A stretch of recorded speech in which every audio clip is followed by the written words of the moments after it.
صلی اللہ تعالی علیہ وسلم نے فرمایا شعبان میرا مہینہ ہے، رمضان میرے رب کا مہینہ ہے۔ اتنی برکتوں والا مہینہ، اتنی شانوں والا مہینہ، آپ نے کچھ باتوں کا بڑا ہی خیال رکھنا۔ ایک تو آپ نے کوشش کرنی ہے نمازیں ذوق کے ساتھ پڑھی جائیں، آپ نے مسجد کے ساتھ دلچسپی پیدا کرنی ہے۔ آپ یہ کہیں کہ زیادہ سے زیادہ میں نہ دوسروں کو نواز سکوں، میں نہ چپکے سے پہنچوں کسی غریب تک، خود سے جاؤں اور اس کو اپنا موسم سمجھیں جس کی وجہ سے اللہ آپ کو ثواب دے رہا ہے، اس کو موسم سمجھیں جس کی وجہ سے اجر مل رہا ہے۔ احساس ہم نے بہت زیادہ پیدا کرنا ہے۔ ہم نے دیکھنا ہے کہ میں کس جگہ میری ضرورت ہے، میں کس طرح کر کے کام آ سکتا ہوں، وہاں اپنی خدمات کو پیش کرنا ہے۔ میرے رسول پاک علیہ السلام نے فرمایا کہ جب رب نہ مانے تو پھر وہ کمزوروں کے صدقے مان جاتا ہے، پھر وہ ضعیفوں کے صدقے مان جاتا ہے۔ فرمایا اللہ تم سے بارشیں روکنا چاہتا ہے پر تمہارے ضعیفوں، کمزوروں، غریبوں کے صدقے، مجبوروں کے صدقے وہ تم پر بارشیں برساتا ہے۔ حضور فرماتے ہیں رب اشغالا اغبر لو اقسم علی اللہ لا برا۔ کچھ ایسے لوگ ہوتے ہیں کہ ان کے بالوں میں خاک پڑی ہوتی ہے، چہروں پہ مٹی الجھے ہوئے ہوتے ہیں، لیکن اگر وہ اللہ پہ قسم کھا لیں تو اللہ ان کی قسم بھی پوری کر دیتا ہے، قسم بھی۔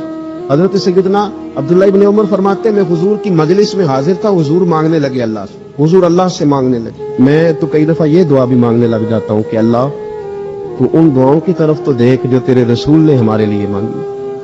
اللہ تو ہمیں تو نہیں نہ مانگنا آتا، نہیں طریقہ آتا، نہیں سلیقہ آتا، نہیں انداز آتا، ہم تو بے توجہ سے لوگ ہیں، بیٹھنے کا ڈھب نہیں آتا ہمیں تو ہاتھ اٹھانے کا سلیقہ نہیں آتا، اب تو وضو کرنے کے اس طریقے سے آشنا نہیں پائے۔ اللہ تیرے محبوب نے تو خوب مانگا ہے نا تجھ سے، تیرے پیارے حبیب علیہ السلام نے تو تجھے منایا ہے نا ہمارے حق میں، تو اللہ تو ان دعاؤں کی طرف تو دیکھ۔ حضرت عبداللہ ابن عمر رضی اللہ تعالیٰ عنہ فرماتے میں حضور کی مجلس مبارکہ میں بیٹھا تھا، ابو داؤد شریف میں موجود ہے، کہتے حضور دعا مانگ رہے تھے۔ دعا کیا تھی؟ دعا حضور یہ مانگ رہے تھے رب اغفر لی، یا اللہ ہمیں بخش دے، وتب علی، اللہ ہماری توبہ قبول فرما، انک انت التواب الرحیم، بے شک تو توبہ قبول کرنے والا اور رحم کرنے والا۔ حضور دعا مانگ رہے تھے اے اللہ رب اغفر لی، یا اللہ ہمیں بخش دے، وتب علی، اور ہماری توبہ قبول فرما، انک انت التواب الرحیم، بے شک تو توبہ قبول کرنے والا اور رحم کرنے والا۔ حضرت عبداللہ ابن عمر فرماتے اس ایک دعا کو ایک ہی مجلس میں ایک ہی جگہ بیٹھ کر میرے نبی پاک نے اپنی زبان اطہر سے 100 مرتبہ ادا فرمایا۔ یہ 100 مرتبہ حضور نے یہ لفظ کہے رب اغفر لی وتب علی، رب اغفر لی وتب علی، رب اغفر لی، اے اللہ بخش دے، رحم فرما، وتب علی، بس قبول کر لینا اب ہماری توبہ، انک انت التواب الرحیم، بے شک تو توبہ قبول کر لیا کرتا ہے، تو رحم فرمایا کرتا ہے۔ ایک ہی مجلس میں 100 دفعہ حضور نے دعا مانگی، دعا مانگ کے پھر دعا مانگی، اور دعا مانگ کے پھر دعا مانگی۔ اللہ کو منایا میرے رسول پاک، حضور نے ہمیں بتلایا اسے مناؤ، اس کی بارگاہ عالی مرتبت میں جھکو، اور حضور نے خود بھی یہ طریقہ ہمارے سامنے بطور سنت کے چھوڑا، اور پھر نبی پاک صلی اللہ علیہ وسلم نے آگے بڑھ کے ہمیں کچھ اور باتیں بھی ارشاد فرمائی۔ حضور نے ہمیں بتلایا کہ پچھلے لوگ اپنے رب کو کیسے مناتے تھے، وہ کس طرح اس کے حضور ناز عرض کرتے تھے۔ حضور نے ہمیں اللہ کو منانے کے طریقے بھی بتلائے، فرمایا جب ماں باپ دعا مانگیں گے اولاد کے حق میں تو وہ مان جائے گا۔ حضور علیہ السلام نے فرمایا جب مسافر دعا مانگے گا تو اللہ مان جائے گا۔ فرمایا میرے رسول کریم نے جب بیمار دعا مانگے گا تو اللہ مان جائے گا۔ اور سید عالم علیہ السلام فرمانے لگے جب تمہارے ضعیف، کمزور، مجبور لوگ دعا مانگیں گے تو اللہ مان جائے گا۔ اور حضور نے فرمایا جب تم فرض ادا کر کے دعا مانگو گے تو اللہ مان جائے گا۔ اور میرے محبوب نے فرمایا جب پچھلی رات اٹھ کے تم اس کے حضور عرض کرو گے تو وہ تمہاری دعاؤں کو قبول کر لے گا، وہ تمہیں مان جائے گا۔ اور حضور نے ہمیں دن بتائے، فرمایا جمعے والے دن مانگنا مان جائے گا، شب قدر کو مانگ لینا مان جائے گا، شب برات میں دعائیں کرنا وہ مان جائے گا، رمضان کی راتوں میں مانگنا مان جائے گا، قرآن پاک کے ختم کے موقع پر دعا کرنا مان جائے گا۔ طریقے بتلائے۔ اب یہ ہے کہ ہم نے تو مانگنا تھا نا اس کی بارگاہ میں، ہم نے تو حاضر ہونا تھا، ہم نے تو جانا تھا، اب ہم نے آگے بڑھنا ہے، اس کے حضور عرض کرنا ہے۔ حضور نے ہمیں بتلایا، ہمارے پیارے رسول صلی اللہ تعالی علیہ وسلم نے بتلائی کہ جب انسان بہت زیادہ عاجزی کرتا ہے نا، بہت زیادہ عاجزی، تو پھر بھی اللہ مان جاتا ہے۔ جب وہ اس کے حضور بہت عجز کا اظہار کرتا ہے، بہت زیادہ عجز کا اظہار کرتا ہے، وہ ڈر جاتا ہے اس سے، وَلِمَنْ خَافَ مَقَامَ رَبِّهِ جَنَّتَانِ، اور میں جو میرے سامنے کھڑے ہونے سے ڈرے گا میں اسے 2 جنتیں عطا کروں، نبی پاک صلی اللہ علیہ وسلم نے فرمایا، حضرت ابو ہریرہ رضی اللہ تعالیٰ عنہ راوی ہے، حضور فرماتے ایک شخص مرنے لگا، اپنے بچوں سے کہنے لگا کہ میں جب مر جاؤں تو مجھے جلا دینا، اور پھر میرے جلے ہوئے وجود کو پیس دینا، پھر مجھے ہوا میں اڑا دینا، پتر مجھے اڑا دینا، مجھے بڑا ڈر لگتا ہے، اگر رب نے مجھ سے حساب پوچھا تو میں قابل نہیں ہوں، اڑا دینا مجھے ہواؤں میں، اگر اس نے مجھ سے عذاب لیا تو حساب لیا تو بڑا سخت حساب لے گا۔ حضور فرماتے ہیں، بخاری میں موجود ہے، اس کے بچوں نے اسی طرح کیا، اس کے مرنے کے بعد اسے جلایا، ہوا میں اڑا دیا۔ اللہ کے محبوب فرماتے ہیں رب کریم نے حکم دیا زمین کو کہ اس کے ذرات کو جمع کرو، زمین نے ذرے جمع کیے، خدا نے حکم دیا تو اس کا وجود پھر سے اسی شکل میں آیا، تو رب کریم نے فرمایا یہ جو تو نے وصیت کی تو کیوں کی؟ اللہ جانتا ہے کہ نہیں جانتا؟ یہ کی تو کیوں کی؟ تو وہ پڑا کہنے لگا اللہ میرے اندر تو طاقت نہیں تھی تیرے سامنے کھڑا ہو کے حساب دے سکوں، تجھے منانے کے لیے تیرے خوف سے ڈر گیا، میں ڈر گیا۔ اگرچہ ہمارے بزرگوں نے لکھا ہے کہ آج یہ وصیت کرنا اس رنگ میں، یہ طرز اختیار کرنا درست نہیں، لیکن آپ غور فرمائیے کہ نبی پاک علیہ السلام فرماتے ہیں جب اس نے کہا اللہ تجھ سے ڈر کے یہ کیا، تو رب کریم نے فرمایا جا پھر میں نے تیری مغفرت کر دی، کیونکہ اللہ کو پتا تھا یہ دل سے بات کر رہا ہے۔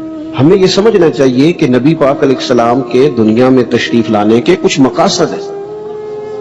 انبیاء جب آتے ہیں تو بڑا مقصد لے کر آتے ہیں، اس مقصد کو ہم نے سمجھنا ہے، اس پر ہم نے غور کرنی اور اپنے آپ کو تبدیل کرنا ہے۔ میلاد جو ہے نا، میلاد اس کا مطلب انقلاب ہے۔ ہمارے یہاں سمجھ لیا لوگوں نے ایک کمیٹی بناؤ اور خوب جناب اچھے طریقے سے آپ ایک بزم سجاؤ، یہ بڑی اچھی باتیں ہیں، الحمدللہ اس کا اللہ بڑا اجر عطا فرمائے گا، یہ بڑی خوب بات۔ لیکن میرے عزیز جو میلاد شریف ہے نا، لفظ میلاد یہ انقلاب کا نام ہے۔ جب آپ میلاد مناتے ہیں تو آپ لوگوں کو یہ بتاتے ہیں کہ میلاد شریف سے پہلے بیٹیاں زندہ دفن ہوتی تھیں، اور جب حضور کا میلاد ہو گیا تو اب تو بیٹی قانونی وارث ہے باپ کی، اسے اعزاز مل گیا، انقلاب آ گیا۔ میلاد سے پہلے لوگ منڈیوں میں بکتے تھے، انسان کی کوئی قدر نہیں تھی، لیکن جب میلاد ہو گیا انقلاب آ گیا۔ اب یہ برادری کے رٹے، یہ قبیلوں کی لڑائیاں، یہ سب جہالت قرار پائیں۔ قبیلے صرف تعارف کے لیے، باقی کوئی بڑا نہیں کوئی چھوٹا نہیں۔ ان اکرمکم عند اللہ اتقاکم، اللہ کی نظر میں اس کی عزت زیادہ ہے جو پرہیزگار زیادہ ہے۔ اب انقلاب ہے، اب اس نام پر قوم کو تقسیم نہیں کیا جائے گا۔ اب حضرت بلال حبشی آئیں گے تو حضرت عمر اٹھ کے کھڑے ہو جائیں گے، امیر المومنین ہوتے ہوئے، اور انہیں اپنی جگہ پر بٹھا کے کہیں گے بلال آپ تو ہمارے سردار ہیں۔ میلاد ایک انقلاب کا نام ہے۔ میلاد شریف سے پہلے لوگ بتوں کی پوجا کرتے تھے معاذ اللہ۔ میلاد شریف سے پہلے کئی جگہوں پہ درختوں کو، سورج کو، چاند کو پوجا جاتا تھا۔ اب میلاد ہو گیا، اب حضور نے قانون بنا دیا کہ سجدہ سوائے رب کے کسی کے لیے جائز نہیں، اور کوئی بھی ہو کتنا بڑا بھی ہو جائز ہی نہیں، سوائے اللہ کے کسی کے لیے سجدہ جائز ہے۔ اعلیٰ حضرت رحمت اللہ تعالیٰ علیہ سے کسی نے سوال پوچھا کہ ایک تو ہے نا کہ سجدہ عبادت کے لیے، وہ تو کفر ہے، شرک ہے، اگر کوئی تعظیم کے لیے کسی کو سجدہ کرے پر کرے تعظیم کے لیے تو حکم کیا ہے؟ تو اعلیٰ حضرت نے 50 دلائل کتاب و سنت سے اور 150 حوالے فقہاء اور محدثین کے لکھ کے کہا تعظیم کا سجدہ بھی حرام ہے، سجدہ سوائے رب کے کسی اور کے لیے جائز۔ یہ سمجھ آ رہی ہے میری بات کی؟ بعض جگہوں پہ ان پڑھ پیر ملتے ہیں بیچارے، وہ کہتے ہیں جی یہ معرفت دی گل ہے، میں کہ معرفت دی نہیں ہے، تو جہالت دی گل ہے، آپ جہالت کر رہے ہیں۔ تو نبی پاک کا میلاد انقلاب ہے۔ اب ہم نے اس انقلاب کی جو مقاصد ہیں ان کو سمجھنا ہے، حضور کس لیے آئے۔ ایک مقام میں نے قرآن مجید کا تلاوت کیا، اللہ فرماتا ہے وَدَاعِيًا إِلَى اللَّهِ بِإِذْنِهِ وَسِرَاجًا مُنِيرًا، فرمایا ہم نے نا اے محبوب علیہ السلام آپ کو اللہ کی جانب بلانے والا بنا کے بھیجا، اللہ کے حکم کے ساتھ، اور چمکتا ہوا آفتاب بنا کے بھیجا۔ نبی پاک علیہ السلام نے لوگوں کو اللہ کی جانب بلایا، عبادت کا سبق دیا۔ ہمارا جو وجود ہے نا یہ کچھ چیزوں کو طلب کرتا ہے، کھانا پینا سونا، یہ وجود کی ضروریات ہیں۔ اگر یہ چیزیں اسے نہیں دی جائیں گی یہ کام نہیں کر سکے گا، آگے نہیں بڑھ سکے گا۔ ہماری روح کی بھی کوئی ضرورت ہے۔ یہ جو لوگ سوال پوچھتے ہیں نا کہ جناب پیسے بھی ہیں، گھر بھی ہے، نوکری بھی اچھی ہے، دل نہیں لگتا، بور رہتا ہوں، روح پیاسی ہے، روح کچھ مانگتی ہے۔ روح کی غذا کیا ہے؟ اللہ کا ذکر، حضور پر درود و سلام، نبی پاک کی غلامی، یہ روح کی ضرورت ہے. آپ یہ دیکھیں نا، ہر زمانے میں لوگ پوجا کرتے رہے معاذ اللہ، کوئی درخت کی، کوئی پتھر کی، کوئی، لیکن ایسا دور نہیں گزرا کہ کسی نے کسی کی پوجا نہ کی. راستہ غلط مل گیا تو غلط جگہ لگ جائے، لیکن کسی کی عبادت کرنا یہ انسان کے وجود کی ضرورت ہے. یہ سویرے 11 گھنٹے سو کے بھی لوگ تھکے تھکے کیوں اٹھتے ہیں؟ سو کے اٹھے اور اس کا دل کر رہا ہے 2 بندے مجھے دبائیں. آپ تو فریش ہونا چاہیے تھا. کیوں؟ صرف اس لیے اس وقت سویا ہے جب رب نے سونے سے منع کیا. اگر یہ نماز کو اٹھ جاتا تو اس کی روح تازہ ہو جاتی، اس کی طبیعت بہترین ہو جاتی. نبی پاک نے ہمیں اللہ کی جانب بلایا. اوہام پرستی، ڈرنا، سہم جانا، کالا جادو، بلی رستہ کاٹ گئی، ان بیماریوں سے نکلیں. جادو کی حقیقت ہے پر اتنی ہم نے سمجھ لی ہے، اس سے باہر آئے. حضور نے اللہ کی جانب بلایا. جب بندہ عقیدہ توحید و رسالت والا ہوتا ہے پھر وہ اللہ پہ بھروسہ کرتا ہے، پھر وہ صبر والا ہوتا ہے، پھر وہ شکر والا ہوتا ہے، پھر وہ قناعت والا ہوتا ہے. نبی پاک علیہ الصلوۃ والسلام نے فرمایا رب پر بھروسہ کر کے صبح تم نے گھر سے نکلنا ہے. محنت ضرور کرنی ہے، محنت زوردار کرنی ہے، محنت سے جی نہیں چرانا. ہمارے بچے محنت نہیں کرتے، بالکل مزاج نہیں. اوہو، آپ کیا کرتے ہیں؟ کہتے میں نے کاغذ جمع کرائیں، باہر جانا ہے. وہ جب کاغذ آئے گا چلے جانا، یار یہاں تو کچھ کرنا. کوئی پیشہ برا نہیں، ایک برا ہے صرف کسی کے آگے ہاتھ پھیلانا. باقی ریڑھی والا بھی نصیبوں والا ہے، محنت کر کے کماتا ہے. جس کے پیروں کو گوبر لگائے نا، جانوروں کی حفاظت کرتا ہے. اور اس کے حلال والا ہے، بڑا عزت والا آدمی ہے. مانگ کے نہیں کھاتا، چوری کر کے نہیں کھاتا، کرپشن کا مال نہیں کھاتا، حلال کھاتا ہے. وہ تعظیم والا ہے. نبی کریم علیہ الصلوۃ والسلام نے فرمایا تم نے صبح اللہ پہ بھروسہ کرنا ہے، گھر سے نکل جانا ہے. جس طرح رب پرندوں کو روزی دیتا ہے نا، اسی طرح تمہیں بھی عطا فرمائے گا. آپ اپنا مزاج بنائیں عبادت کا. آپ دیکھیں اگر بارش نہیں ہوتی تھی تو حضور نماز پڑھتے تھے. سورج چاند گرہن ہو جاتا تو نبی پاک نماز پڑھتے. بارشیں زیادہ ہوتی تو نماز پڑھتے. حتیٰ کہ بدر کے دن کافر اونٹ ذبح کر کر کے گوشت کھاتے رہے، معاذ اللہ شرابیں پیتے رہے، اور جناب صدیق اکبر رضی اللہ تعالیٰ عنہ فرماتے میرے نبی پاک ساری رات نماز پڑھتے رہے، اللہ کو مناتے رہے، رب کی مدد کو بلاتے رہے، ساری رات نماز پڑھتے. اپنی طبیعت لگائیں عبادت پر. ویسے بھی جو لوگ سجدے کے عادی ہو جاتے ہیں نا، جن کا سر رب رسول کے سامنے جھکتا ہے، وہ جگہ جگہ جھکنے سے بچ جاتے ہیں، مضبوط ہو جاتے ہیں. دوسرا مقام قرآن مجید کا، وما ارسلنا من رسول الا لیطاع باذن اللہ. اللہ فرماتے ہیں ہم نے جو رسول بھی دنیا میں بھیجے اس لیے بھیجے کہ ان کی اطاعت کی جائے، فرما برداری کی جائے، ان کی پیروی کی جائے، ان کے نقش قدم چلا جائے. رسول اس لیے ہوتے ہیں کہ ان کے پیچھے چلو، ان کی پیروی کرو. یہ تو ہر رسول کی بات ہے. اور اگر کوئی میرے رسول پاک کی پیروی کرے، اگر کوئی امام الانبیاء کی پیروی کرے، پھر کیا ملتا ہے؟ قل ان کنتم تحبون اللہ فاتبعونی یحببکم اللہ. اللہ فرماتے ہیں محبوب ان سے کہو اگر رب سے محبت کرنا چاہتے ہیں تو آپ کی پیروی کریں، اللہ خود ان سے محبت فرمائے گا. نبی پاک کے طریقے پر چل کے بندہ اللہ کا محبوب بن جاتا ہے. اور غیر مشروط اطاعت صرف نبی پاک کی. حضور جو کہہ دے کر گزرو، جو فرما دے. غیر مشروط اطاعت، باتیں زیادہ مشکل نہیں کرنا چاہتا. باقی جس کی بھی فرما برداری ہے وہ مشروط ہے. پیر صاحب کی، استاد صاحب کی فرما برداری غیر مشروط نہیں، مشروط ہے. کسی کا بھی حکم صرف وہ مانا جائے گا جو شریعت کے دائرے کے اندر ہے. اگر دائرے سے باہر ہے تو پھر کسی پیر کا، استاد کا حکم، نبی پاک کا ہر حکم مانا جائے گا، کیونکہ حضور کی بات ہی شریعت ہے. نبی پاک کا اٹھنا بیٹھنا دین ہے، حضور کا کلام کرنا دین ہے. نبی پاک کے رستوں کا مسافر بنا جائے، حضور کی فرما برداری کی جائے، اطاعت کی جائے. نبی پاک سے پیار کرنا ہے وہ بھی کھول کے، اور حضور کا حکم ماننا ہے تو وہ بھی پورا. ہمارے ہاں لوگ پیار کھول کے کرتے ہیں، حکم. اچھا جناب، کسی بندے سے آپ باقی وہ سارے کام بغیر دعا کے کر رہا ہے، بینک میں تنخواہ آتی ہے دعا نہیں کراتا، لینے چلا جاتا ہے، گھومنے سیر کرنے سب جگہ وہ بغیر دعا کے جاتا ہے. اگر اسے کہا جائے نماز پڑھو، کہتے پیر صاحب دعا کرو میرے لیے. میں کہ باقی تو کما دی نہیں یار، کہتے دعا کرائی، باقی بھی کراتا ہے نا. تو ایک کیوں مطلب ہم اس طرح کا مزاج بناتے ہیں؟ اس سے بندے کا دل سخت ہو جاتا ہے. جب وہ دنیا کے کام بھاگ بھاگ کے کرے اور دین کے کاموں میں سستی کرے تو یہ سخت ہو جائے گی، آپ بے چین ہو جائیں گے. نبی پاک کی فرما، صحابہ نا بحث نہیں کرتے تھے، حکم مانتے. جو غلام ہوتے ہیں نا، غلام تو غلامی کرتے ہیں. غلام جو ہوتے ہیں وہ ویسے. اچھا کچھ لوگ کہتے ہیں یہ فلانا کام جو دین نے حکم دیا اس کی حکمت بتائیں، تو میں کہتا ہوں حکمت سمجھ میں آ جائے تو ٹھیک ہے، نہ بھی آئے تو ہم غلام ہیں. غلام حکمتیں پوچھا آپ نے اپنے ملازم سے کہا جب 5 کلو چینی لے آ، تو اگر وہ پوچھے کہ کی کرنی دے پوچھنے دیں دے بولو، ہم کہتے ہیں بھائی تم جس کام کی تنخواہ لیتے ہو نا وہ کام کر. آپ نے ڈرائیور رکھا ہے، ڈرائیور سے کہا چلو میرے ساتھ لاہور، تو وہ کہنے لگا اتنے کی ہے، جو کرنے دیتے ہیں آپ غلامی کرتے ہیں. بحث یہاں لوگ پوچھتے ہیں، ہماری حکومتوں سے کہا جائے نا کہ سود حرام ہے، منع کرو، اسے ختم کرو، تو کہتے ہیں بورڈ بٹھانے لگے. کس بات کا بورڈ بٹھاؤ گے؟ کیوں بٹھاؤ گے؟ اس پر ڈبیٹ کی ضرورت ہے جسے کتاب و سنت نے حرام کہا. عورت کا پردہ ضروری ہے، اس کے لیے پی ایچ ڈی کرنے کی ضرورت نہیں. شریعت نے اسے با پردہ کیا، وہ با پردہ رہے گی.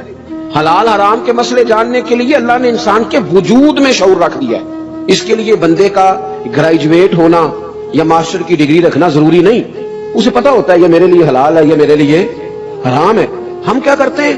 دین کو خوب مناتے ہیں، ہم نعرہ خوب لگاتے ہیں، عمل کی باری آتی ہے تو سستی.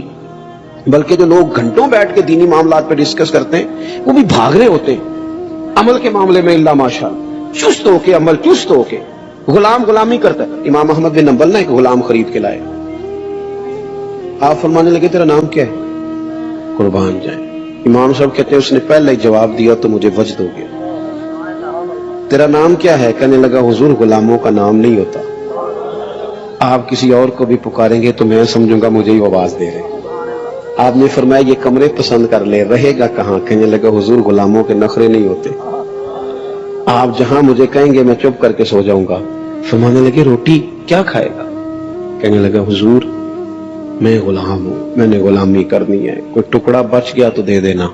راتی جاگے شیخ صداویں، راتی جاگ دے کتے تیتھوں اتے، مالک دا در مول نہیں چھڑ دے، پاویں مارو 100 جتے تیتھوں اتے. رکھا سکھا کھا، رکھا سکھا. حضرت بلے شاہ کہتے ہیں کہ تو دیکھ تیرے اوپر اللہ کی نعمتیں کتنی زیادہ ہیں اور تیری وفاداری کتنی ہے. کتے کو تو ایک روٹی ڈالتا ہے وہ بھی بچی ہوئی، دوسری مانگے تو جوتا مارتا ہے، اور وہ ساری رات تیری پہرے داری کرتا ہے. اس کا انداز دیکھ، اور تیرا بھی تو کوئی مالک ہے نا. تو سویا ہوا ہے، عشاء کے ٹائم تو سڑک پہ تھا، کھانے والی دکان پہ تھا، برگر والی دکان پہ تھا، اور فجر میں تو بستر پہ تھا. کہنے لگے راتی جاگے تے شیخ صدا میں، راتی جاگ دے کتے تیتھوں تے، مالک دا در مول نہ چھٹتے، پاویں مارو 100 جتے تیتھوں اتے. رکھا سکھا کھا تے دینے جا رکھاں وچ ستے، اتے تھوں اتے ایک برکی دا قدر پچھانن، پاویں مالک ہو من ستے، او تیتھوں اتے. اٹھ بلیا چل یار منا لے، نہیں تے بازی لے گئے نہیں کتے، تے پھر بازی لے گئے کتے. بات مانے، حضور کی غلامی کریں. نوجوان دوستو، حضور نہ خطبہ دے رہے تھے، تقریر کر رہے تھے. جمعے کا دن تھا، ایک شخص کھڑا ہو گیا، ایک صحابی کھڑے ہو گئے. حضور نے ان سے کہا بیٹھ جاؤ. ہمیں تو باقاعدہ پتا چل گیا نا یہ حلال اور حرام ہے، پھر بھی ویسے گفتگو ہے، تبصرہ ہے، یہ کر لیں گے، بس وہ عمرے کے بعد میں نیک ہوں، بس وہ شادیاں 4 ہو جائیں تو میں ٹھیک ہوں. پھر تجھے پکا پتا ہے اتنا ٹائم تجھے ملے گا. حضور نے ایک شخص سے کہا، نام نہیں لیا، بیٹھ جاؤ. ایک صحابی اس کونے میں تھے، ان کے کان میں آواز گئی، مسجد کے دور کونے میں، وہیں بیٹھ گئے. ایک وہ باہر تھے کونے میں، کان میں آواز گئی بیٹھ جاؤ، وہیں بیٹھ گئے. ایک اس کونے میں. جب حکم ماننا ہے نا، جب غلامی کرنی ہے تو غلام تو بھاگ جاتا ہے، اشارہ ملتے ہی دوڑ جاتا ہے. لوگ مختلف کونوں میں بیٹھ گئے، نماز مکمل ہوئی. اللہ کے حبیب صلی اللہ تعالی علیہ وسلم نے فرمایا آپ کہاں تھے؟ حضور وہ آواز آئی تھی بیٹھ جاؤ، میں وہی بیٹھ گیا. آپ کہاں تھے؟ یا رسول اللہ میں بور کونے میں تھا، میرے کانوں میں آپ کی مقدس آواز آئی بیٹھ جاؤ تو میں وہیں بیٹھ گیا. آپ کہاں تھے؟ یا رسول اللہ وہ دور تھا، بنو غنم میں، آواز آئی میں بیٹھ گیا. محبوب فرمانے لگے نہ آپ سے کہا، نہ آپ سے کہا، نہ آپ سے کہا، میں نے تو ان سے کہا تھا. رو پڑے. یا رسول اللہ آپ نے نام تو نہیں نہ لیا، ہم نے سنا نہ بیٹھ جاؤ، تو غلام کیوں ہوئے؟ مقصود تو غلامی کرنا. تیرے حکم کے پابند ہیں، سانو قید سجن دا کہنا ہے، وہ جنج رکھے اساں اونج رہنا ہے. سانو تے قید سجن دا کہنا ہے، سونا جنج رکھے اساں اونج. امت غلامی کا دعویٰ حضور سے کرتی ہے، فیشن وہ کرتی ہے جو راج ٹی وی پہ دیکھا ہے. دعویٰ حضور کی غلامی کا، اور بات قبیلے کی مانتی ہے، دعویٰ حضور کی غلامی کا، اور چلتی وہ لوگوں کے کہنے پہ ہے کہ لوگ کیا کہیں گے۔ حضور اس لیے آئے ہیں کہ نبی پاک کی پیروی کرو، حضور کے نقش قدم چلو۔ رسول کریم نے ہمیں آسان دین دیا ہے، یہ رسمیں، یہ رواج، یہ کہانیاں، یہ سٹوریاں انہوں نے ہمیں مشکل میں ڈالا ہے۔ میں پتہ دیندار کس بندے کو سمجھتا ہوں؟ جو محفل میں آیا ترجمہ پڑھتا ہے۔ میری رائے یہ ہے، میں نے یہ سنا ہے اپنے بڑوں سے، کہ دیندار ہونے کا پتہ اس دن چلتا ہے جس دن گھر میں شادی ہوتی ہے۔ مسجد میں تو سارے دیندار ہوتے ہیں، محفل والے دن بھی سارے، شادی والے دن پتہ چلتا ہے اب کوئی دیندار ہے کہ بے دین ہے۔ اب پتہ چلتا ہے دین پہ عمل کرتا ہے کہ خاندانی رسومات پہ چلتا ہے۔ اب پتہ چلے گا کہ دکھوں کے وقت تو اللہ رسول کا نام لیتا تھا، اب سکھ کا وقت ہے، اب بھی لیتا ہے کہ نہیں، خوشی کے وقت بھی لیتا ہے کہ نہیں۔ روزمرہ کے معاملات میں حضور سے سیکھیں، حضور نے ہمیں آسان دین دیا ہے۔ ہم تو بندے راضی کرتے کرتے، دنیا ٹھیک کرتے کرتے تھک گئے ہیں، روحیں تھک گئی ہیں۔ وہ لوگ گئے تھے بیچارے 4 سال کے لیے ملک سے باہر کہ میں نے اپنا قبیلہ چلانا ہے، 40 سال ہو گئے واپس نہیں آئے، جنازے نہیں پڑھ سکے کیونکہ دنیا راضی کر رہے ہیں۔ آسان دین رسول کریم نے دیا ہے، نہ ادھر ادھر بھاگو، نہ اپنے آپ کو تھکاؤ، نہیں چل سکتے ہم دنیا کے ساتھ۔ جو دنیا چاہتی ہے، ایک ہے ترقی کی طرف بڑھنا، وہ تو معاملہ الگ ہے، ایک ہے رسم و رواج۔ کہ میں تھوڑی دیر پہلے دوستوں کو کہہ رہا تھا، یہ ابھی کوئی 15-16 سال پہلے کی بات ہے، ہمارے خاندان میں ایک شادی تھی، تو میرے چچا جان نے دادا جان سے کہا کہ میرج ہال بک کرانا ہے، بچی کی شادی۔ دادے اور بھی لڑ پے، انہوں نے کہا تیاں کرو روانہ کری دیا۔ وہ پھر 15-16 سال ہی لنگے نے، لوگوں نے یہ گل بولی گئی، ہوں گھر کرایا تو انہیں کہنا کھرے پینڈو نے، انہیں کو خرے پیسے نہیں، لہذا میرج ہال پہ میرج ہال چل گئے ہم۔ تھوڑا ٹائم لگتا ہے، سارے ساتھ ہو جاتے۔ دادا جی کہنے لگے پتر تیاں کرو ٹوری دیا نے، تو پھر بڑی مشکل سے انہیں منایا، اس شرط پہ مانے کہ رخصتی کے وقت بچی گار ہو۔ آپ میری بات کو سمجھے، ہم نہ بلا وجہ کی آزمائشوں کا شکار ہیں۔ حضور کی پیروی کریں، آسان دین میرے رسول پاک نے دیا، نبی پاک نے، لو سنو بات خوش ہو جاؤ گے۔ ہمارا ہاں مسئلہ یہ ہے کہ دولت تقسیم ہو گئی ہے، تو اس طرح تقسیم ہوئی ہے کہ بعض لوگ امیر سے امیر تر ہو گئے اور بعض غریب سے غریب تر ہو گئے۔ ہمارے پاس جو 100 روپے آتا ہے وہ ہماری اپنی ملکیت ہوتا ہے، ہم اس میں سے کسی کو 20 دینے کو تیار ہے۔ حالانکہ حق یہ ہے کہ اگر اللہ نے دیا ہے نا تو ذرا بانٹ لیں، بانٹنے سے سرور بڑھ جاتا ہے۔ میں اپنے دوستوں کو مشورہ دیا کرتا ہوں کہ 3 بندوں کا کھانا 4 بھی کھا سکتے ہیں، 4 کا کھانا 6 کھا لیتے ہیں، اور کھانا 6 کا ہو تو 10 کو بھی پورا آ جاتا ہے۔ شرط یہ ہے کہ دسترخوان چھوٹا بھی ہو پر دل بڑھاؤ، دل بڑھاؤ، گنجائش ہو۔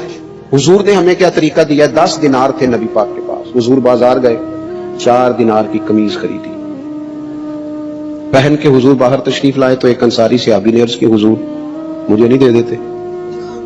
حضور اسی وقت گئے، پرانا کرتا پہنا، قمیض اتار کے دے دی، پھر جا کے 4 دینار کی اور خرید کے لائے۔ محبوب واپس آ رہے تھے، 2 دینار بچے ہوئے تھے، ایک خاتون کو دیکھا رو رہی ہے، حضور نے فرمایا کیوں روتی ہو؟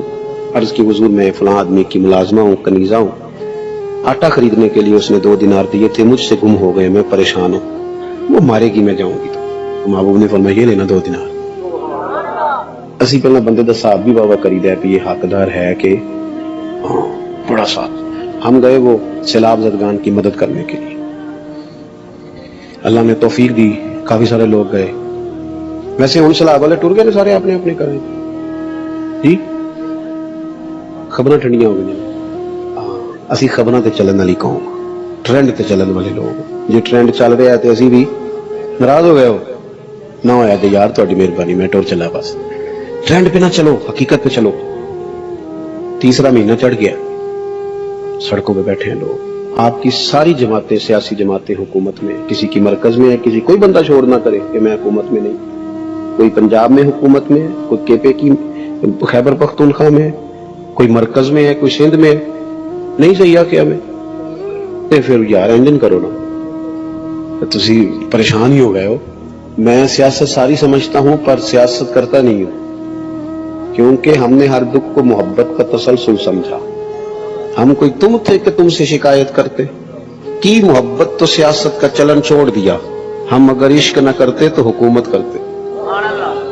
میرے بھائی غور کریں آپ بات پر، سب کی حکومت ہے جتنے ہیں، ان کو چاہیے تھا نا پہلے اپنے سارے رٹے چھوڑ دیتے، پہلے ان کو گھروں میں بساتے، لیکن ہم بھی موج والے لوگ ہیں, ہم نے تو سپورٹ کرنا ہے سامنے جو بھی ہو. الیکشن آئے نہیں تے سبوے کے دفتر پایا نہیں تے مفت دیاں لڑائیاں, کوئی لینا دینا نہیں. تو میرے کہن تے ووٹ نہ دیتے تے میرا تیرا جین مرن تسی مکایا انہاں تے نہیں مکایا. انہوں نے نال دی پارٹی نے وزارت دیتی, انہوں ادھر ٹر جانا ہے. کیوں آپ اس مذاق کے ہتھے چڑھتے ہیں, استعمال ہوتے ہیں؟ بچیں ان چیزوں سے. بہرحال بات ختم کرنی ہے, آگے بڑھتا ہوں. ہم وہاں گئے تو بعض لوگوں نے کہا جی یہ تو تنگ کرتے ہیں, یہ تو چھین لیتے ہیں. میں نے انہیں کہا جب بھوک زیادہ لگتی ہے نا تو کئی دفعہ انسان کھاتے کھاتے کپڑے بھر لیتا ہے سارے. بھوک زیادہ لگ جائے تو پھر کئی دفعہ آداب یاد ہم نہ توجہ نہیں کرتے, دیکھتے نہیں کہ دائیں بائیں بھوک کتنی زیادہ ہے. ہم ڈھونڈتے پھرتے ہیں, تھرمامیٹر رکھا ہوا ہے, پہلے پورا پتہ کر لو بندہ مستحق ہے کہ نہیں. امام شافعی فرمایا کرتے تھے تو پہلے بتا رب نے جو تجھے دیا ہے تو اس کا حقدار تھا. تو بندوں کو چیک کرتا پھرتا ہے, سخت رویہ رکھتا ہے. بہرحال بات لمبی نہیں کرنی. حضور علیہ السلام گھر چلے گئے, اس کو 2 دینار دیے. وہ کہنے لگی یا رسول اللہ پھر نہ مار پڑ جائے کہ دیر سے کیوں آئی. حضور نہ اس خاتون کو لے کے اس کے مالک کے گھر چلے گئے کہ سفارش کر دوں, اسے کہے کچھ نہ. محبوب نے ان کے دروازے پہ کھڑے ہو کے کہا السلام علیکم, اندر سے جواب ہی کوئی نہ آیا. حضور نے پھر فرمایا السلام علیکم, کوئی جواب نہیں آیا. تیسری دفعہ حضور 3 دفعہ دستک دیتے, تیسری دفعہ کہا السلام علیکم, وہ سارے بول پڑے وعلیکم السلام. تو حضور فرمانے لگے پہلے جب میں نے سلام کیا تو جواب کیوں نہیں دیا؟ عرض کی حضور دل کر رہا تھا آپ ذرا زیادہ سلامتیاں بھیج دیں. کرم ہو رہا ہے تو ذرا ہو جائے نا, تھوڑا سا کرم ہو جائے نا ذرا. حضور علیہ السلام نے فرمایا یہ تمہاری خادمہ ہے, کنیز ہے, آٹا اس کے گم ہو گئے تھے دینار تو نیا سامان خریدتے, دیر ہوگی اسے مارنا نہ. اسی بھی سفارش کری دی ہے, بندہ ہوگئے تگڑا تھا ماڑا سفارش ہی آج تو انہوں آکی دا گڈی دا کرایا ہے, اس کی تو نہیں نا سفارش ہوتی, وہ تو بیچارہ حاجت مند ہے.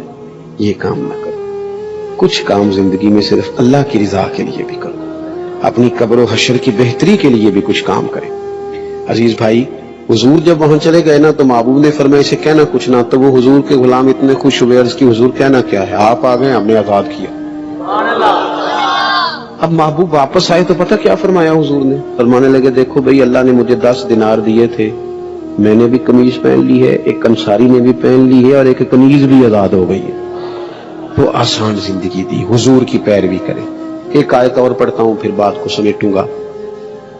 تیسرے مقام پر اللہ کریم نے فرمایا کما ارسلنا فیکم رسولا منکم یتلو علیکم آیاتنا ویزکیکم. فرمایا جیسا کہ ہم نے تمہیں میں سے تمہیں رسول دیے ہیں, میرے رسول تم پر قرآن پڑھیں گے اور تمہارا تزکیہ فرما دیں گے, تمہیں پاک کر دیں گے. پاک ایک ہوتی ہے ظاہری طور پر میل کچھ ہے, وہ بھی بندے کو بے چین کرتی ہے. آپ 1-2 دن غسل نہ کریں طبیعت بوجھل ہو جاتی. جب بندہ نہا لیتا ہے تو اپنے آپ کو ہلکا پھلکا محسوس کرتا ہے. یہ بٹن ٹوٹ جائے نا ویسٹ کوٹ کا, کرتے کا, تو کسی کو نام بھی پتا ہو تو جس کا ٹوٹا ہو وہ بڑی ٹینشن میں ہوتا ہے کہ میرا بٹن ٹوٹیا ہے. بلکہ وہ بچے شور کرتے ہیں کہ میں شادی پہ جانا ہی نہیں, میری جوتی پرانی ہے. کسی کو بھی نہیں پتا پرانی ہے کہ نہیں ہے, لیکن اسے تو پتا ہے نا پرانی ہے, اس کی طبیعت پہ بوجھ ہے. اسی طرح اگر ظاہر پر تھوڑا بہت بوجھ ہو تو بندہ تکلیف میں ہوتا ہے, تو اگر باطن پر بوجھ ہو نا, باطن پر حسد کا بوجھ, بغض کا بوجھ, عداوت کا بوجھ, تکبر, ریاکاری, دکھاوا بندے کو بے چین کر دیتا ہے. حضور اس لیے آئے ہیں کہ قرآن پڑھیں گے اور تمہیں پاکیزگی عطا فرما دیں گے. نبی پاک نے نا لوگوں کے دلوں کے بوجھ اتار دیے, پاکیزگی دل. حضور نے لوگوں کو پیار کرنا سکھایا, محبت کرنی سکھائی, تعصبات سے بچایا, نفرت انگیزی سے بچایا, امیر غریب کو اکٹھا بٹھایا, لڑنے والے قبیلوں کو قریب کیا. لوگوں کے دلوں سے یہ ساری قدورتیں نکل گئی. یہ ہم نے نا بلا وجہ کے بوجھ بنا لی. او فلانے, ایک دن میرے پاس ایک صاحب بیٹھ کے کہنے لگے جنی چھتی ان کو پیسے آئے نہیں, چھتی آ سکتے نہیں. میں نے کہا رب تو کہتا ہے وَيَرْزُقُهُ مِنْ حَيْثُ لَا يَحْتَسِبُ, میں وہاں سے دوں گا تمہارا گمان بھی نہیں ہوگا. تو ہمیں کیا مصیبت بنی ہے, حساب لے لے گا اللہ. ہم بلا وجہ لوگوں کا حساب کرتے پھرتے ہیں, اپنا ہوتا نہیں. زندگی میں اپنا حساب کرنا چاہیے, اپنا. میں آپ سے عرض کروں, ہم نا ساری زندگی دوسروں پہ ڈالتے ہیں, ساری زندگی. میرا ایک ذاتی تجربہ ہے, آپ اختلاف بھی کر سکتے ہیں. میری رائے یہ ہے کہ جو بندہ پڑھا نہیں نا زندگی میں, تعلیم نہیں حاصل کی, اس نے اپنی وجہ سے نہیں کی. بعد پہ کہانیاں سنائے کر دے حالات ٹھیک نہیں سن مینوں فلانا, کوئی ایسی بات نہیں. جس نے پڑھنا ہوتا ہے وہ پڑھ. منڈے ذرا ناراض ہو گئے نے میرے تو, حضرت صاحب تسی تے ابیاں نوں سچی گل سمجھا رہے ہو, میں آپ کو صحیح کہہ رہا ہوں. جنہوں نے پڑھنا تھا نا وہ دن کو فیکٹری میں ملازمت کر کے بھی رات کو پڑھ لیتے. جس نے پڑھنا تھا نا اس نے, ہم پڑھتے نہیں, توجہ نہیں کرتے, محنت نہیں کرتے, ادھر ادھر کی سرگرمیاں زیادہ ہیں. اپنی غلطیاں ڈھونڈیں, اپنے دل سے بوجھ اتاریں, زندگی میں کہاں کہاں کمزوریاں وہ دور کریں. حضور علیہ السلام نے فرمایا, یہ حدیث آپ نے یاد رکھنی ہے. نبی پاک علیہ السلام نے فرمایا, اے انس میرے بیٹے, تم سے ہو سکے تو صبح اس حال میں کرنا کہ تمہارے دل میں کسی کا بغض نہ ہو. آپ میری بات پر توجہ کریں جی, بچے ہیں, ہوتا رہتا ہے معاملہ. حضور نے فرمایا, انس تم سے ہو سکے تو صبح اس حال میں کرنا کہ تمہارے دل میں کسی کا بغض. محبوب فرمانے لگے, یہ میری سنت ہے, اور جس نے میری سنت سے محبت کی اسی نے مجھ سے محبت کی ہے.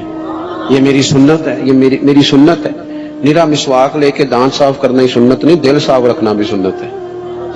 ہاں پاک ہوئے تے پاک ہی ملدا ہے, بنا پاکو پاک نہیں ملدا. تے سارے جسم دے تون دے نالوں ایک کو ٹکڑا تولا ہے دل دا.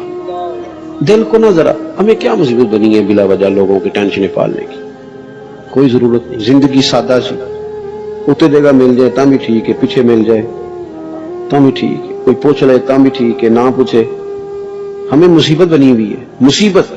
ساڈیاں ساریاں لڑائیاں کی ہوندیاں نے پلا, پوری لڑائی پھول لو رشتہ داراں دے وچوں, پتہ نکلدا کی ہے, انہاں اج مینوں پوچھیا ہی نہیں. میں تینوں کدے لئی پوچھ دے, کمال آدمی ہے بھئی آپ کس چکر میں. پھر ایک اور بھی گل ہے, جب پوچھ لئیے تو پھر بھی مصیبت ہے. کہنا جی میری مننی نہیں سی تے پھر مینوں او کرما لیا, تیرے کو مشورہ پوچھا سی, حکم نہیں سی پوچھا. تینوں کیا سی مشورہ؟ مشورہ وہ ہوتا ہے جو قبول بھی کیا جا سکتا ہے. اور نبی پاک علیہ السلام کئی دفعہ جناب صدیق اکبر کی رائے اور ہوتی تھی, حضرت عثمان کی اور ہوتی تھی, حضور جناب عثمان کی قبول کر لیتے. حالانکہ افضلیت تو سب سے زیادہ جناب صدیق اکبر کو ہے نا. وہ بھائی کیا بات ہے, ہم بلا وجہ کے رٹے ڈال کے, اور کوئی مسئلہ ہی نہیں, کوئی مصیبت ہی نہیں. آپ سادہ طرز زندگی اختیار کریں, سادہ. دیکھو حضور کا طریقہ کیا ہے. نبی پاک علیہ السلام غلاموں کے ساتھ مل کے بیٹھتے, زمین پہ سو جاتے. سیدہ عائشہ صدیقہ فرماتی ہیں, جب تک گھر میں رہتے گھر والوں کا کوئی نہ کوئی کام ہی کرتے رہتے. اپنی زندگی میں دوسروں کا بھلا کرنا شروع کریں, صاف دل کریں.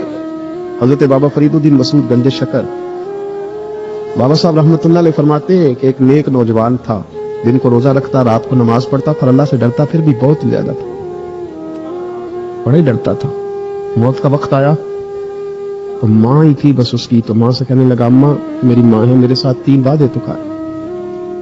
اس نے کہا, پتر تو بتا, آخری ہجکی لے رہا ہے اور اس غریبنی ماں سے تو وعدہ لے رہا ہے, بتا کیا وعدہ.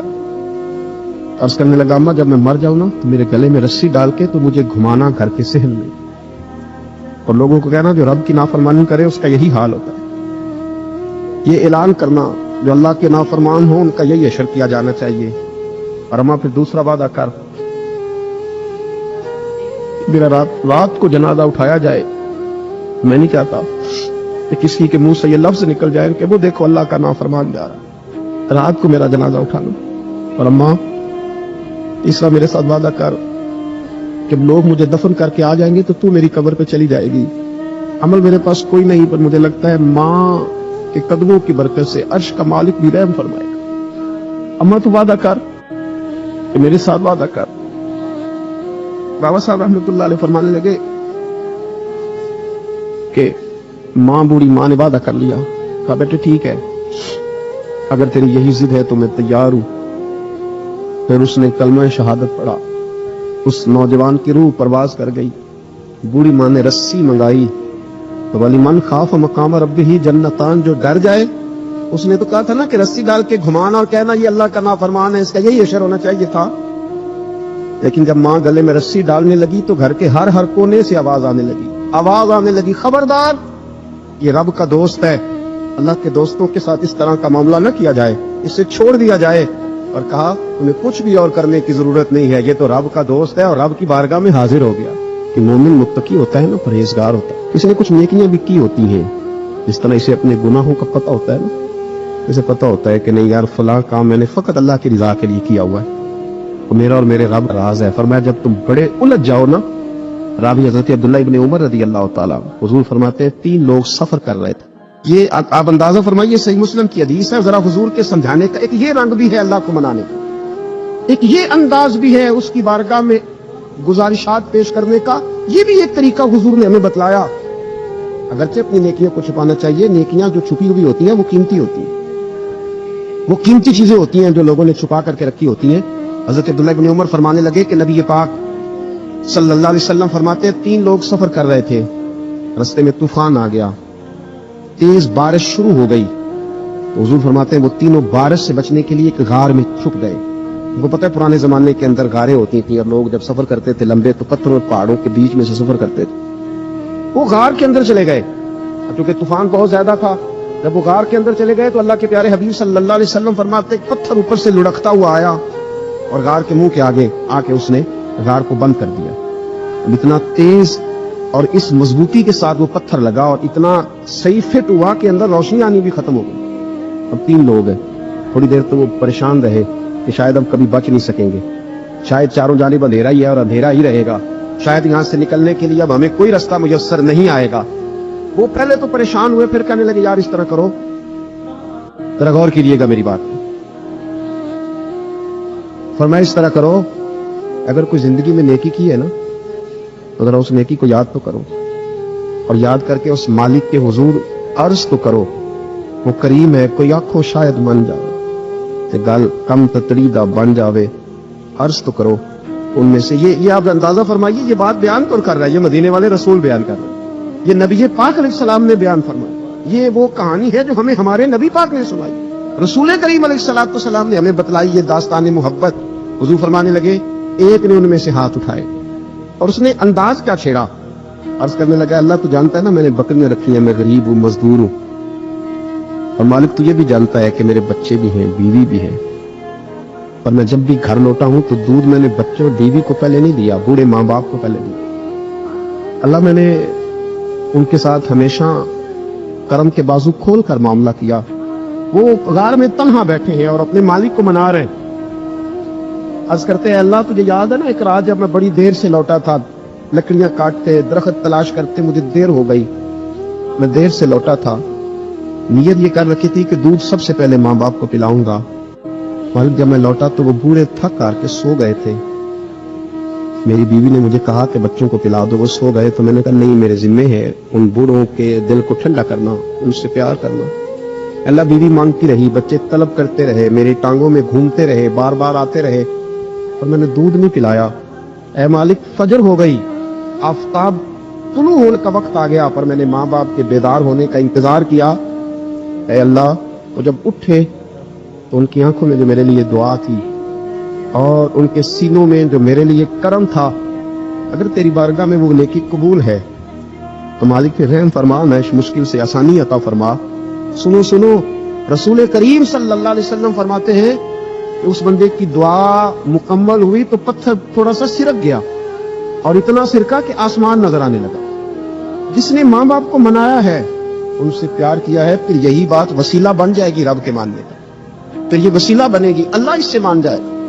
پھر رسول کریم صلی اللہ علیہ وسلم فرمانے لگے, دوسرا بولا اور عرض کرنے لگا کہ اے اللہ تو جانتا ہے مجھے اپنے چچا کی بیٹی بھانے لگی تھی, میں اس کی طرف رغبت کرنے لگا تھا, اور میں نے جب اس سے جا کے ارادہ کیا کہ میں تیرا طالب ہوں, اس نے مجھے کہا کہ پہلے 100 دینار لاؤ. دانا تو اللہ میں نے مشقت کر کے 100 دینار جمع کیے, اور جب میں پوری طرح اس پر حاوی ہو گیا, وہ میرے قبضے میں آ گئی اور گناہ کا میں نے ارادہ کر لیا, تو اس عورت کے منہ سے ایک جملہ نکلا کہ اللہ سے ڈر. اے مالک وہ میرے قبضے میں تھی, اے اللہ میں گناہ پر قادر تھا, میں چاہتا تو گناہ کر لیتا, لیکن جب اس نے تیرا نام لے کے کہا نا کہ اللہ سے ڈر, اللہ میں ڈر گیا, میں اسے چھوڑ کے آ گیا. اگر تجھے یہ بات پسند ہے تو پھر نکال دینا اس مشکل سے, پھر کر دینا کرم. اللہ میری بھی تو چڑھتی جوانی تھی نا, میں بھی تو سب کچھ کر سکتا تھا, پر تیرے لیے, تیری خاطر میں لذت گناہ سے باز رہا تو اللہ تو رحمت فرما دے. حضور فرماتے اس کی دعا مکمل ہوئی تھی کہ پتھر تھوڑا اور سرک گیا. پھر تیسرا بولا اور اس نے بول کے کہا اللہ ایک مزدور کو, ایک دیہڑی دار کو, ایک غریب کو میں نے کام پہ رکھا ہوا تھا, کہ تیرا اور میرا راز ہے اللہ,